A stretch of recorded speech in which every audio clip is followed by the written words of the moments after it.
Assalamualaikum warahmatullahi wabarakatuh. Perkenalkan, nama saya Irham Zulhamdi, NIM saya 18090646. Hari ini saya akan menjelaskan mengenai pemikiran politik Turki muda dalam rencana untuk menjatuhkan kekuasaan Sultan Abdul Hamid II. Sultan Abdul Hamid II lahir dari seorang ayah yang bernama Sultan Abdul Majid, dan pada saat lahirnya Sultan Abdul Hamid di usianya yang 10 tahun, ibunya telah wafat hingga akhirnya ayahnya menikah lagi dengan seorang perempuan yang tidak bisa memiliki keturunan lagi. Tetapi Sultan Abdul Hamid dididik dengan sebaik-baiknya oleh perempuan tersebut begitu. Jadi ayahnya Sultan Abdul Majid memiliki kekurangan dalam kesehatan, seperti beliau tidak bisa jalan lagi gitu. Beliau juga dianggap lumpuh gitu pada usia senjanya. Tetapi beliau memiliki pemikiran-pemikiran luar biasa begitu. Salah satu pemikiran yang luar biasanya itu bahwasanya Turki Utsmani adalah salah satu tempat yang memiliki rel kereta apinya sendiri serta kabel teleponnya sendiri gitu. Jadi dari Sultan Abdul Majid itulah pertama kali yang muncul dari pemikiran beliau. Hingga akhirnya Sultan Abdul Hamid memegang kepemimpinannya terhadap Turki Utsmani di usianya yang ke-30 tahun. Pada saat itu beliau memiliki banyak sekali dukungan. Dapat dilihat seperti beliau dulu diasuh oleh ibu tirinya, beliau sangat menumbuhkan kecintaannya terhadap perempuan. Jadi setelah beliau dilantik, pertama kali hal yang dilakukan Sultan Abdul Hamid, kebijakannya adalah membuat suatu perumahan yang khusus di dalamnya itu adalah perempuan gitu. Bahkan laki-laki itu dipisahkan di situ oleh Sultan Abdul Hamid. Saking Sultan Abdul Hamid itu menjunjung tinggi hak-hak perempuan pada saat itu begitu. Sultan Abdul Hamid lewat kebijakan-kebijakannya pada awalnya memiliki banyak sekali dukungan dari kalangan masyarakat Utsmani. Apalagi Sultan Abdul Hamid dikenal sebagai pemimpin yang dermawan, tegas, serta santun begitu. Tetapi permasalahan pertama yang memunculkan keinginan gerakan Turki muda untuk menurunkan Sultan Abdul Hamid itu mulai setelah Rusia pada saat itu ingin menyerang kekuasaan Turki Utsmani. Salah satu yang diinginkan Rusia adalah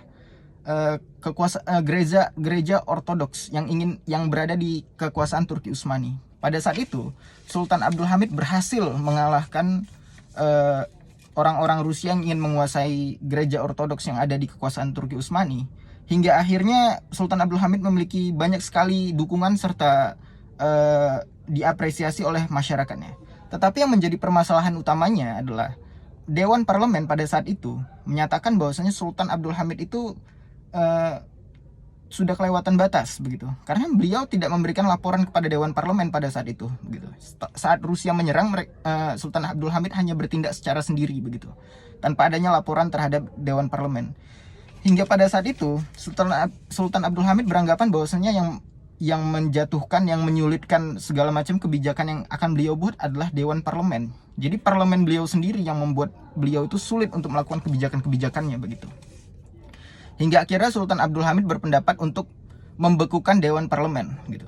Jadi sampai luar biasanya Sultan Abdul Hamid ini ingin membekukan parlemen itu sampai beberapa beberapa anggota parlemen itu dibuang, ada yang diasingkan di beberapa tempat dan sebagainya. Hingga akhirnya Dewan Parlemen itu benar-benar beku dan sudah tidak ada lagi. Setelah itu Sultan Abdul Hamid benar-benar sudah memiliki kekuasaan yang absolut untuk memimpin Turki Utsmani yang sangat luas gitu. Hal inilah yang memicu gerakan Turki muda. Gerakan Turki muda berawal dari akademi militer yang berada di Turki. Jadi awalnya itu orang-orang gerakan Turki muda yang memiliki pemikiran-pemikiran yang sifatnya western gitu. Jadi pemikiran-pemikiran gerakan Turki muda yang berasal dari akademi militer itu memiliki pemikiran seperti demokrasi, sekuler, dan ya nilai-nilai western seperti nasionalisme dan sebagainya begitu. Gerakan Turki muda ini pertama kali bergerak itu setelah beberapa tokoh-tokoh besar dari gerakan Turki muda itu muncul gitu. Salah satu yang sangat terkenal dari tokoh-tokoh gerakan Turki muda itu adalah Ahmad Riza. Ahmad Riza, ya beliau adalah seorang penulis begitu. Semenjak kekuasaannya Sultan Abdul Hamid II yang dianggap otoriter, artinya Sultan Abdul Hamid II ini tidak memperbolehkan adanya tulisan yang mengkritik pemerintah, sudah mulai menyingkirkan media hingga benar-benar absolut begitu. artinya tidak ada lagi kritikan. Ahmad Riza ini adalah seorang pengkritik, oposan, benar-benar oposan. Tetapi semenjak beliau ada di Turki, di kekuasaan Turki Utsmani, beliau tidak bisa menghasilkan segala macam karya-karyanya begitu. Hingga akhirnya beliau menyatakan untuk pindah. Pertama kali pindah itu beliau pindah ke Prancis. Selama di Prancis itu beliau terkena dengan budaya barat serta pemikiran-pemikiran barat yang masuk ke dalam kepala beliau. Hingga akhirnya beliau menimbulkan pemikiran mengenai demokrasi begitu. Demokrasi seharusnya ada di Turki Utsmani gitu. Tidak ada pemerintahan yang absolut. Hingga akhirnya semenjak Ahmad Riza ini berada di Prancis, beliau bergabung dengan teman-teman yang sudah melakukan sudah pindah duluan dari Turki Utsmani menuju Prancis, bekerja sama akhirnya melahirkan karya-karya yang sifatnya itu untuk melawan kekuasaan Turki Utsmani. Pelan-pelan surat kabar, ya maksud saya melalui surat kabar, beliau membuat sebuah perusahaan surat kabar ya namanya Mesferet. Jadi Mesferet ini surat kabar yang dikirim diselundupkan ke Turki Utsmani. Tujuannya adalah untuk masyarakat Turki Utsmani menimbulkan rasa bahwasanya kekuasaan absolut itu tidak bagus gitu. Jadi harus ada yang namanya demokrasi. Selanjutnya tokoh yang sangat berpengaruh dari gerakan Turki Muda ini adalah Pangeran Salahuddin. Mohon maaf, Pangeran Sabahuddin. Pangeran Sabahuddin ini adalah salah satu orang juga yang sangat berpengaruh dari gerakan Turki Muda. Jadi di mana Pangeran Sabahuddin ini pada saat itu sebenarnya posisi beliau itu adalah keponakannya dari Sultan Abdul Hamid II, Pangeran Sabahuddin, yang benar-benar tidak setuju dengan yang namanya kekuasaan absolut. Tetapi pemikiran beliau ini agak berbeda daripada yang pertama tadi, Ahmad Riza. Jadi pemikiran beliau itu masih mengarah ke sekuler. Pelan-pelan pemisahan antara agama dengan negara itu dikatakan dengan terus terang oleh Pangeran Sabahuddin.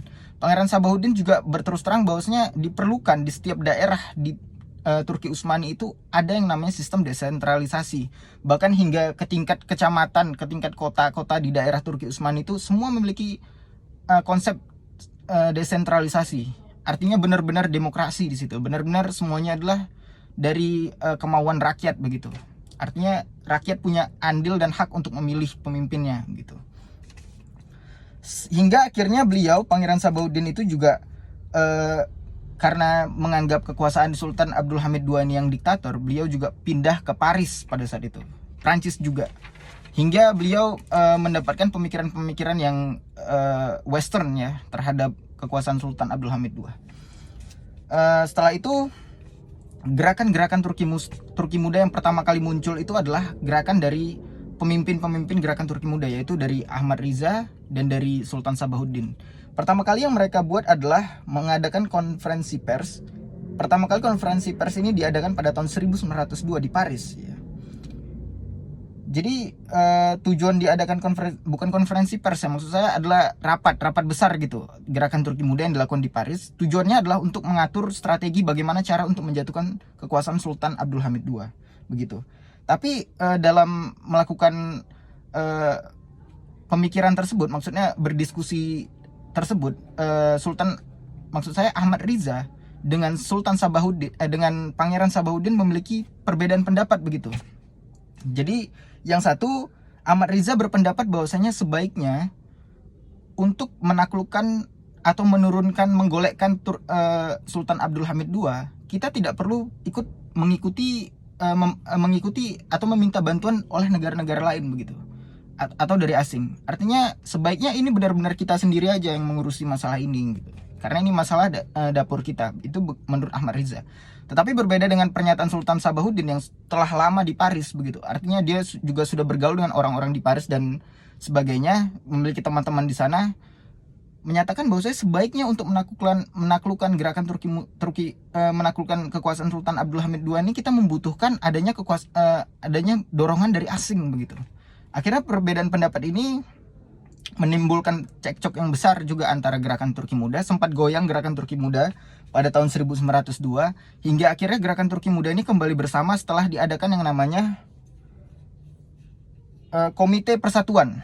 Komite Persatuan ini adalah persatuan antara gerakan Turki Muda dari Ahmad Riza dan gerakan Turki Muda dari Pangeran Sabahuddin, akhirnya mereka bersatu kembali, dan dari persatuan komite ini membuat adanya kebijakan baru. Artinya maksud saya adanya pendapat baru begitu dari persatuan komite tersebut, yaitu untuk menjatuhkan Sultan Abdul Hamid II kita memerlukan adanya tindakan kekerasan, karena selama ini yang kita lakukan tidak berhasil gitu, tidak ada gunanya.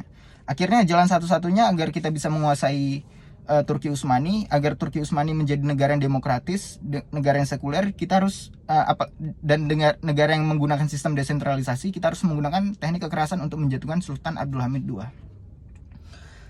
Akhirnya Sultan Abdul Hamid II pada tahun 1908 itu dikenal dengan yang ada namanya Gerakan Revolusi Turki Muda. Hari itu adalah hari yang sangat bersejarah bagi Turki, bahwasanya Turki berhasil menggolekkan kekuasaan Turki Utsmani. Artinya Turki Utsmani telah selesai di masa Sultan Abdul Hamid II pada tahun 1908. Hal ini terjadi karena adanya perang besar-besaran.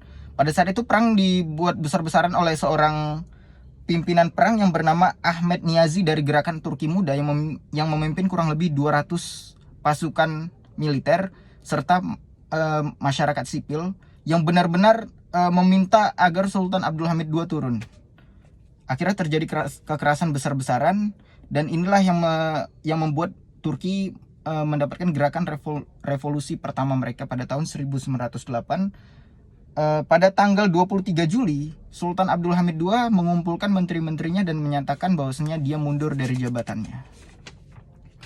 Jadi mungkin itu saja yang bisa saya sampaikan. Lebih kurangnya saya mohon maaf. Wabillahi taufik wal hidayah. Wassalamualaikum warahmatullahi wabarakatuh.